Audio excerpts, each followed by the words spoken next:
Something huge just exploded in Manhattan, and almost no one saw it coming. Manhattan District Attorney Alvin Bragg has unsealed 47 indictments in a single day, all tied to people close to Donald Trump. And here's where it gets serious. Warren Buffett, a man who almost never talks about political prosecutions, finally spoke up.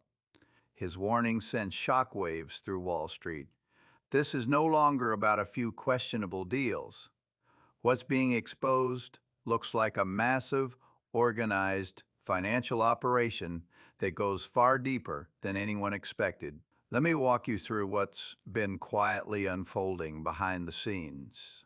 Alvin Bragg took office as Manhattan DA back in January 2022.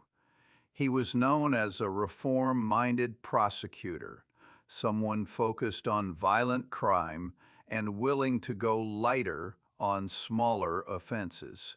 For months, critics attacked him nonstop. Republicans accused him of being weak. Even Democrats were frustrated, saying he was letting serious crimes slide. Many people believed he was stalling the Trump investigation. But in reality, Bragg wasn't slowing down. He was building something big, quietly and carefully. What started nearly 3 years ago as a limited case about hush money payments has now blown up into something massive.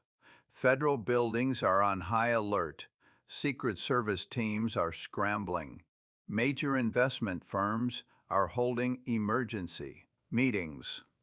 Prosecutors now say they've uncovered what may be the largest financial fraud network ever exposed in the United States. And right at the center of it all is Trump's business inner circle, the core people who ran his empire for decades. The timing couldn't be worse for Trump. He's supposed to be focused on his 2025 agenda and planning a return to the White House. Instead, prosecutors are alleging far more than campaign finance violations. They say they found offshore bank accounts, shell companies, and money trails connected to sanctioned Russian oligarchs. Documents point to decades of tax evasion. Longtime Trump loyalists, some dating back to the 1980s, are now being escorted out of luxury apartments in handcuffs. And let's be clear, these aren't random associates. These are the insiders, the people who know every secret inside the Trump organization. By late October, reports showed just how panicked Trump's legal team had become. They publicly called Bragg's case a witch hunt on steroids and claimed it was blatant election interference.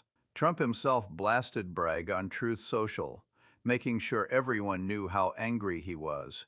The message was loud and public, and that reaction sent fear through Republican circles.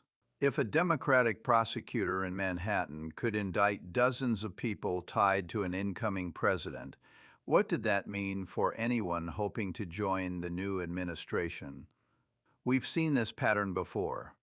When prosecutors sense weakness or find a clear money trail, they move fast. It happened during the Mueller investigation with Paul Manafort and Rick Gates, bank fraud, hidden income, conspiracy charges. It happened in the Southern District of New York when Michael Cohen went to prison over hush money payments. Letitia James hit the Trump organization with a massive civil judgment after uncovering inflated asset values. Even in Georgia, prosecutors secured guilty pleas from Trump associates. Now Alvin Bragg appears to be taking that same playbook and turning the volume all the way up. Loyalty doesn't protect you when prosecutors find evidence.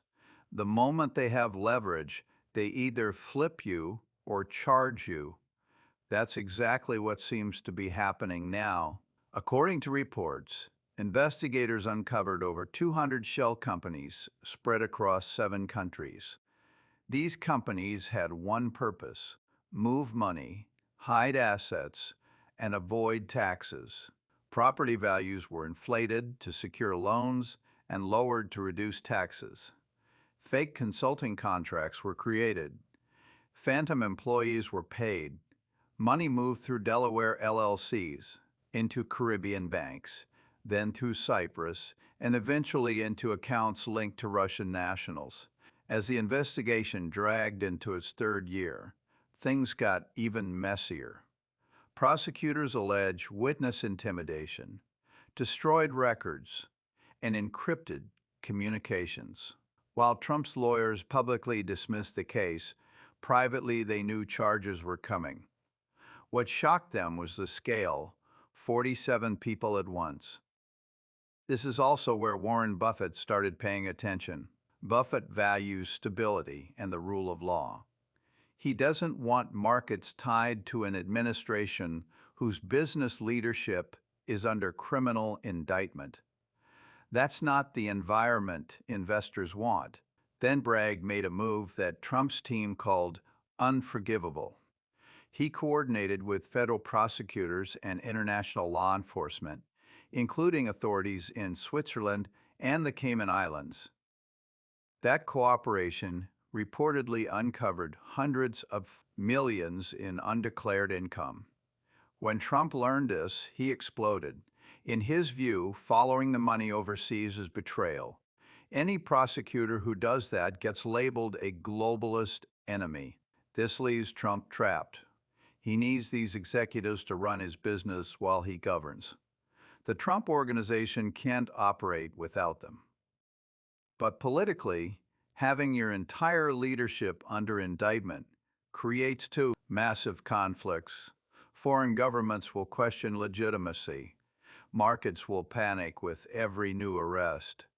And responding to the charges means admitting there might be truth behind them.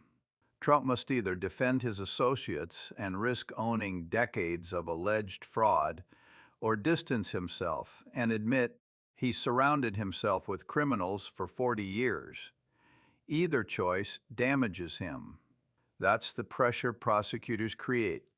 They force impossible decisions, then document every reaction. Trump's transition team is reportedly under extreme stress. If 47 associates face decades in prison, everyone around Trump is wondering who's next. Moderates fear association. Hardcore supporters demand mass pardons. The divide is growing fast. Things escalated further when Warren Buffett finally broke his silence. According to reports, he held an emergency call with Berkshire Hathaway's board. His warning was blunt. When fraud reaches this scale, it never stops with the first group charged. There's always more underneath. When someone like Buffett talks about systemic risk, markets listen. The Manhattan courthouse hasn't seen activity like this since major mob prosecutions. On one morning alone, agents executed search warrants at 19 locations. They seized hundreds of boxes of documents, dozens of computers, and millions in cash. Judges had to open extra courtrooms just to process defendants. During early hearings, Judge Juan Merchan stated, "The evidence showed a long-term, deliberate effort to defraud banks, insurers, and tax authorities." Legal experts say this looks more like organized crime than sloppy bookkeeping. Even conservative legal voices are raising alarms. Former federal prosecutor Andrew McCarthy said if even half the allegations are true, this could be the biggest corporate fraud case in U.S. history. Alan Dershowitz warned that using RICO laws means prosecutors are treating the entire organization as a criminal enterprise. When experts on both sides start calling something unprecedented, it's time to pay attention. The consequences go far beyond courtrooms. Politically, Republicans are nervous about confirming officials who might be implicated. Democrats are already preparing to use these indictments as proof that Trump's promises to drain the swamp were empty. Images of executives in handcuffs will dominate campaign ads. Economically, investors are pulling back. Banks are reviewing relationships. Buffett didn't speak up to be dramatic. He did it to protect markets from contagion. At the core of all this is a bigger question. Does the rule of law apply to everyone? If powerful business leaders can commit fraud for decades without consequences, it changes how America works. Alvin Bragg ran on equal justice. Letting this slide would destroy that promise. The outcome of this case will shape how business, politics, and accountability function for years. As we head toward the 2026 midterms, this story will only grow. Voters don't reward chaos or corruption. Democrats will push a message of restoring normal legal governance, and many voters, including moderate Republicans, may listen. So here's where we stand. 47 indictments. Trump's inner circle exposed. Warren Buffett sounding the alarm. This is no longer just a political fight. It's a test of whether massive financial crime gets punished or ignored in America. The next few weeks will be critical. More evidence is coming. More court dates are ahead, and the stakes couldn't be higher.